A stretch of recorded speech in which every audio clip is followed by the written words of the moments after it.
Asyhadu an la ilaha illallah wahdahu la syarikalah wa asyhadu anna Muhammadan abduhu wa rasuluh.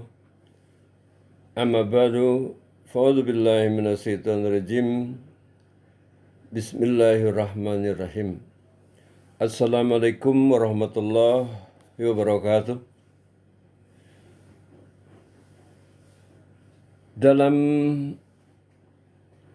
penjelasan sebelumnya telah diterangkan tentang perjalanan Nabi Musa yang mencari hamba Allah, tetapi setelah jauh lama berjalan tidak juga diketemukan, akhirnya merasa lelah.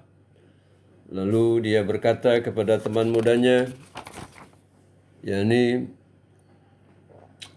falamma balagha majma'a bainihima nasiya hutahuma fatahadu sabilahu fil bahri sarba.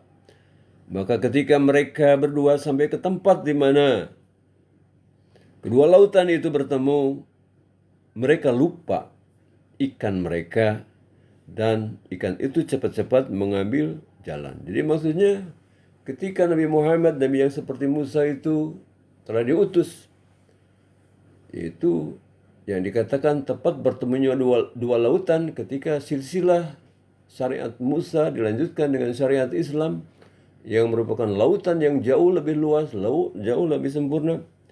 Tetapi digambarkan Nabi Musa ini masih dan temannya itu masih berjalan melewati tempat itu.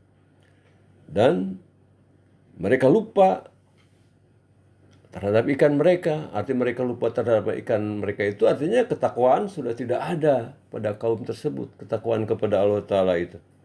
Sebab kalau memang ketakwaan pada mereka masih ada, buat apa datang lagi Rasul Allah yang dijanjikan itu Nabi yang seperti Musa. Falamma jawaja qala li fatahu atina ghada'ana laqad lakina min safarina hadan nasba. Dan ketika mereka berdua melewati tempat itu berkata kepada teman mudanya, yaitu Musa, bawalah makanan pagi kita. Sesungguhnya kita telah merasa letih disebabkan perjalanan kita. Meminta makan pagi atau sarapan dalam kasyaf, dalam peristiwa kasyaf menunjukkan keletihan. Ta'tirul anam. Dan ayat ini bermaksud mengatakan bahwa sesudah keduanya secara melanjutkan perjalanan, melewati tempat pertemuan dua lautan, dan terus melanjutkan perjalanan mereka secara terpisah. Dalam satu masa yang panjang, karena sudah merasa letih oleh sebab menanti-nantikan Rasul yang kedatangannya dijanjikan kepada mereka secara sia-sia, kok belum datang terus ini. Itu Kitab Ulangan bab 18, 15 sampai 21. Nabi Musa dan teman mudanya yaitu Isa ibnu Maryam, dalam hal ini maksudnya Bani Israel dan kaum Nasrani, akan mulai merasa heran bahwa jangan-jangan Nabi yang dijanjikan itu telah muncul, tetapi mereka tidak dapat mengenalinya. Dalam ayat ini disebutkan Nabi Musa dan teman muda beliau, sebagaimana telah diterangkan tadi, masing-masing melambangkan kaum mereka yang kedua kaum tersebut percaya akan datangnya seorang Rasul yang dijanjikan, yang akan membawa seluruh kebenaran, yang dalam mulutnya Allah meletakkan kebenaran. Qala ara'aita id awayna ila sahrati fa inni nasitul khut wa ma ansanihu illa syaitanu an azkurahu wa tahada sabilahu fil bahri ajaba. Ia hamba Allah, teman mudanya menjawab, apakah engkau melihat ketika kita berhenti untuk istirahat di atas sakhrah, batu padas, batu karang tadi, dan aku lupa terhadap ikan itu, artinya ketakwaan telah hilang. Dan tidak yang buat aku lupa untuk mengatakannya kepada kalian kecuali setan. Dan ikan itu telah mengambil jalannya ke laut dengan cara yang menakjubkan. Jadi ketakwaan, yaitu ikan, telah pindah dari lautan yang sebelumnya yang telah rusak kepada lautan berikutnya yang lebih murni, lebih besar, lebih luas, dan lebih dalam segalanya. Dikatakan bahwa ikan itu telah mengambil jalannya ke laut secara menakjubkan. Qala dzalika ma kunna nabghi faratadda ala asarihima qasasa. Ya, Musa berkata, itulah yang sedang kita cari. Maka mereka berdua kembalilah sambil mengikuti lagi jejak mereka sendiri. Wajada abdan min indina atainahu rahmatan min indina wa 'allamnahu min ladunna ilma.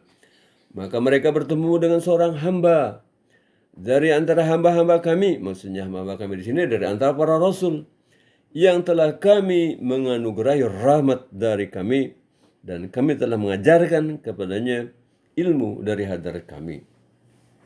Di sini, siapakah?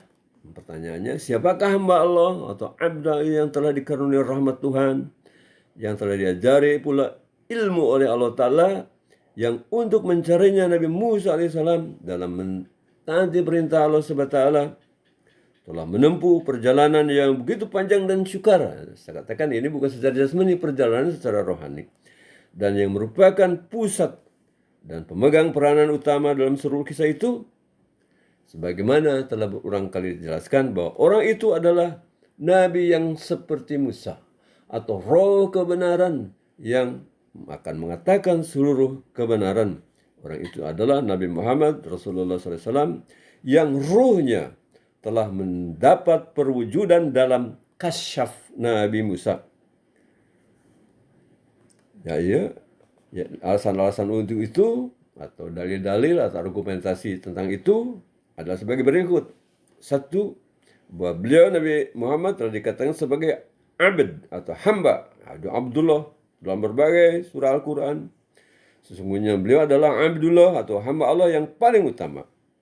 Kedua, beliau disebutkan sebagai rahmatan lil alamin, diutus, wa ma arsalnaka illa rahmatan lil alamin. Aku Allah tidak mengutus engkau melainkan sebagai rahmat bagi seluruh alam. Sedangkan seluruh Nabi Bani Israel, mulai Nabi Musa sampai dengan Nabi Isa, tidak diutus untuk seluruh umat manusia, diutus hanya untuk Bani Israel. Atas dasarnya itulah ketika Nabi Isa atau Yesus Kristus berpesan kepada 12 muridnya yang utama, mengatakan bahwa kamu janganlah pergi ke negeri bukan Bani Israel, bukan ke negeri Samaria, tapi carilah orang-orang Bani Israel yang ada di negeri-negeri itu. Karena pada zaman Nabi Musa, dari 12 suku Bani Israel, 10 diantaranya tercerai-berai di berbagai tempat di luar Palestina, di luar kandang itu. Jadi tugas Nabi Isa itu adalah untuk mencari Bani Israel, bukan pergi keluar Palestina itu untuk menyebarkan agama Taurat, tidak. Karena masalahnya 10 domba Israel itulah yang tercerai-berai di luar Palestina. Itulah sebabnya Nabi Isa mengatakan, aku adalah gembala yang baik. Gembala yang baik akan mencari domba-domba gembalaannya walaupun harus dengan mengorbankan jiwa. Jadi pengorbanan Nabi Isa sebagai gembala yang baik itu bukan dengan mati terbunuh untuk menebus dosa manusia, bukan. Itu dalam mencari seluruh 10 suku Bani Israel.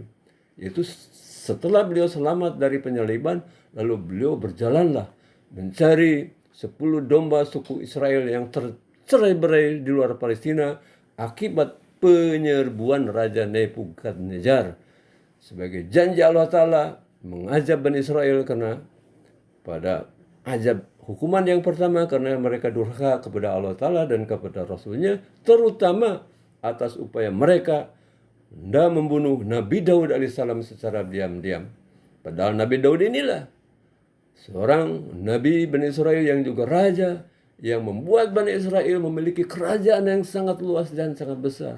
Tapi tadi, Bani Israel itu selalu setiap datang Rasul Allah kepada mereka membawa segala sesuatu yang tidak disukai, apakah mereka selalu mendustakannya, bahkan berusaha membunuhnya, termasuk juga berusaha membunuh Nabi Daud. Kemudian datang Nabi Sulaiman menggantikan Nabi Daud. Mereka bukannya beriman kepada Nabi Sulaiman, juga Nabi Sulaiman pun tidak lepas dari berbagai fitnah keji terhadap Nabi Sulaiman. Kemudian datang Nabi Isa ibnu Maryam, datang untuk menggenapi Taurat. Bahwa dikatakan, aku datang bukan untuk meniadakan hukum Taurat, tetapi untuk menggenapi hukum Taurat. Aku datang bukan untuk melemahkan hukum Taurat, tetapi aku datang untuk menggenapi. Dikatakan di dalam Injil Matius tentang khutbah di bukit, janganlah kamu, hai Bani Israel, bahwa aku datang untuk meniadakan, menghilangkan hukum Taurat atau kitab para nabi. Aku datang bukan untuk meniadakannya, melainkan untuk menggenapinya. Untuk menggenapinya itu untuk menyempurnakan. Kalau Taurat itu menekankan hukum pembalasan, maka Injil Nabi Isa datang untuk menyeimbangannya dengan hukum pemaafan. Dikatakan, karena aku berkata kepada kalian, sesungguhnya selama belum lenyap langit dan bumi ini, suatu iota atau suatu nokta atau suatu titik pun tidak akan ditiadakan dari hukum Taurat sebelum semuanya terjadi. Jadi sampai dengan Nabi Isa juga datang untuk menggenapi Taurat. Karena itu, siapa yang meniadakan salah satu perintah hukum Taurat, sekalipun yang paling kecil, dan mengajarkannya demikian kepada orang lain, ia akan menduduki tempat yang paling rendah di dalam kerajaan surga. Perhatikan ini, bahwa karena itu siapa yang meniadakan salah satu perintah hukum Taurat, sekalipun yang paling kecil, dan mengajarkannya demikian kepada orang lain, ia akan menduduki tempat yang paling rendah di dalam kerajaan surga. Bayangkan, walaupun satu noktah pun dihilangkan, dia akan menduduki tempat yang paling rendah dalam kerajaan surga. Bagaimana nasib orang yang mengatakan bahwa syariat itu kutuk, bahwa Taurat itu adalah kutuk? Bayangkan orang yang percaya seperti itu. Di mana dia tempatnya di akhirat nanti? Selanjutnya dikatakan, tetapi siapa yang melakukan dan mengajarkan segala perintah-perintah hukum Taurat, artinya barang siapa yang mengajarkan, mengamalkan segala perintah syariat, maka ia akan menduduki tempat yang tinggi dalam kerajaan surga.